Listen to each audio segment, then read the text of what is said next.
Fred here, welcome back to the Gear Obsession channel. A couple of months ago I was walking around Walmart and I think I came across an awesome deal. I think. They had a CRKT knife behind the counter called the Ripple. So, 40 bucks for a Ripple? Is this too good to be true? We'll see.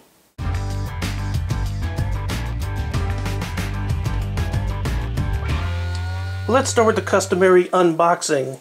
First of all, at Walmart, it is number 147, and the serial number here is listed as the K415KXP. Now that's kind of strange because normally the Ripple is the K405KXP. So there's a difference. Another difference in the box. Where is it? There we go. Product of China. The normal Ripple, the real Ripple, the original Ripple, is made in Taiwan.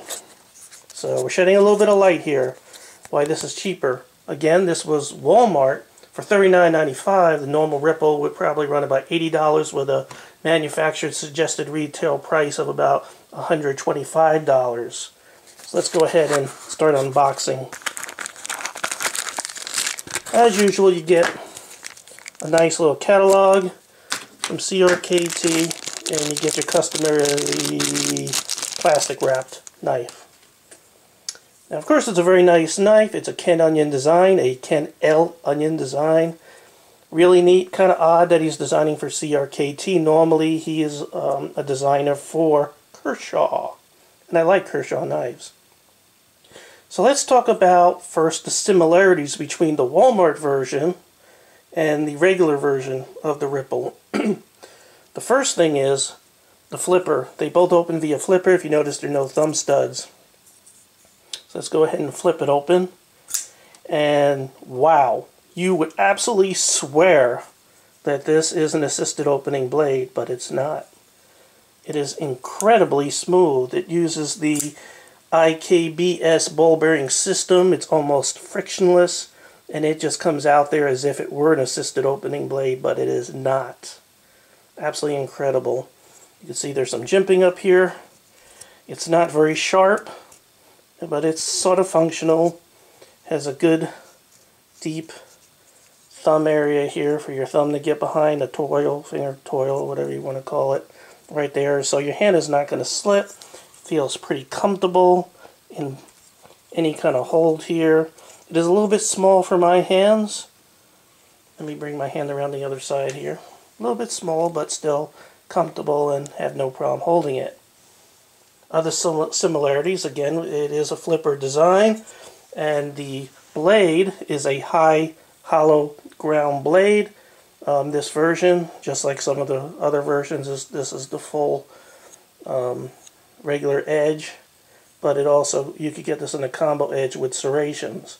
The blade length is 3.125 inches, and it's 0.0 inches thick, or thin, however you want to look at that.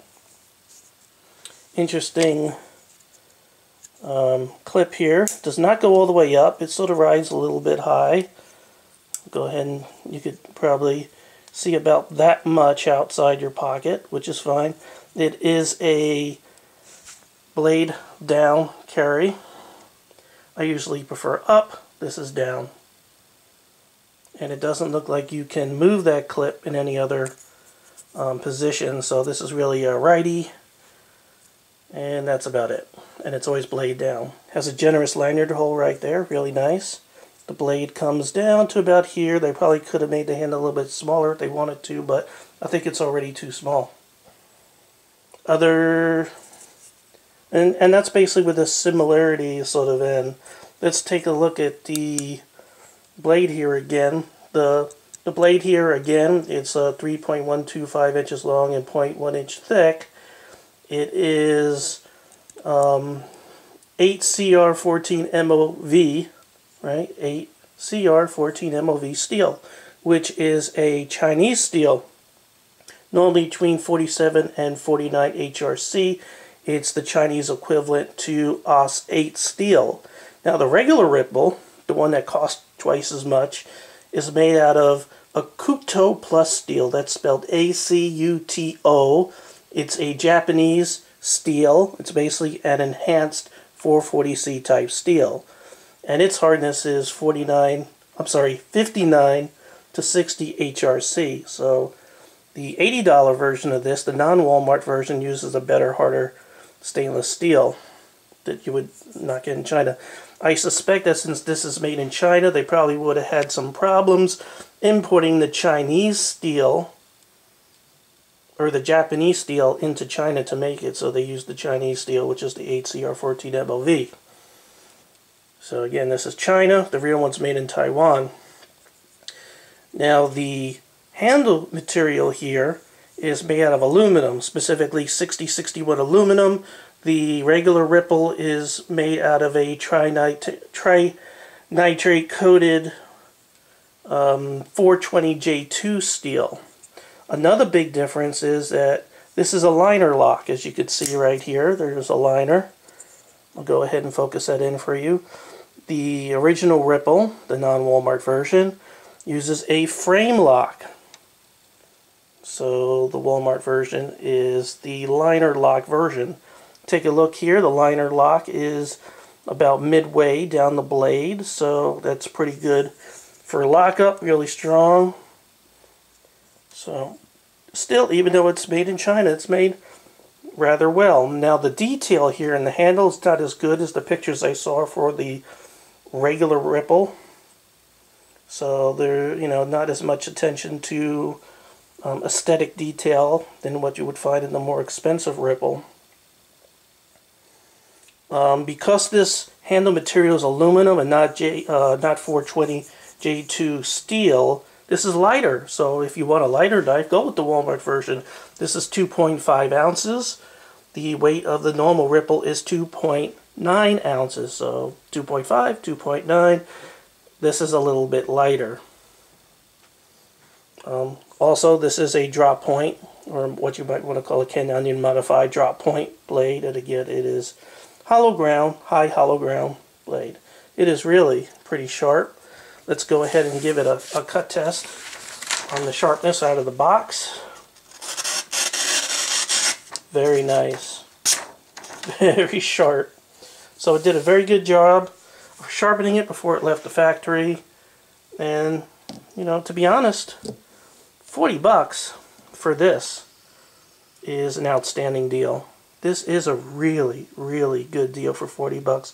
Even though they cut corners here to get the cost down, I believe it's still an unbelievable buy. I believe it's unbelievable. So the thing that I just can't get over is absolutely how smooth this is. Absolutely no effort. Flips out just like an assisted opening blade, but it's not. Let's look at blade centering real quick. Looks like they did a relatively good job getting that blade centered well. And when you look at it, it looks like it would end up as a very thick knife, but it's actually quite thin. Pretty comfortable to carry. Again, this is a short-term unboxing review. This is not a long-term, so this is all subject to change after carrying it for a little while. Also, this is a little bit off to one side, the clip here, so it'll probably ride a little awkward in your pocket. You'll probably tend to want to shift a little bit forward. Does have a adjustable thumb stud. Appears to be your Torx screw. You can take a close look at that. That is a Torx. It's a pillow design, so it's open in the back, so you can get the dirt out easily. Let's take a look at the liner here. I keep on trying to open it the normal way, and it looks like it does have some steel liner inside there.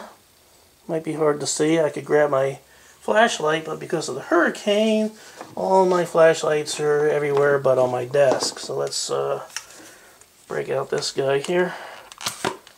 Let me see if I can get some light behind here so we can take a deep look inside. And you can see there is a little bit of a liner in there. Within the aluminum scales, there is a little bit of metal in there. And it looks skeletonized. And it's actually only on one side. Nope, I'm sorry, it's on both sides. So you have a skeletonized, looks like steel liner in there within the aluminum. So really strong. There's no twist or anything like that. Just a fantastic deal. Really is a good deal. Oh, here's some other screws here. Again, let's take a look. Those are also Torx, so you could disassemble this with a torque wrench set to go ahead and break that open and do whatever maintenance is required. So, are you getting the deal of a lifetime by going to Walmart and getting a knife for half the price you normally would? The answer is no. But are you getting a good deal for $40? A lot of knife, a lot of name recognition, CRKT and Ken Onion for the unbelievable low price of $39.95. The answer is yes. This is definitely worth it.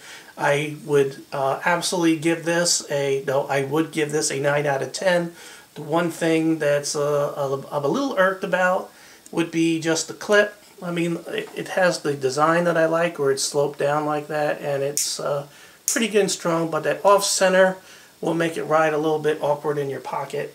But besides that, I don't really have much other criticisms for this knife at all. Really like it. 9 out of 10. Good job, good budget version of a very good, well-designed, and pretty or handsome knife. So, there you go. Thank you very much for joining me here at the Gear Obsession channel. I always appreciate all of you friends, viewers, and subscribers on the tubes. And I hope you keep on coming back. I really appreciate it. And I hope you have a great evening.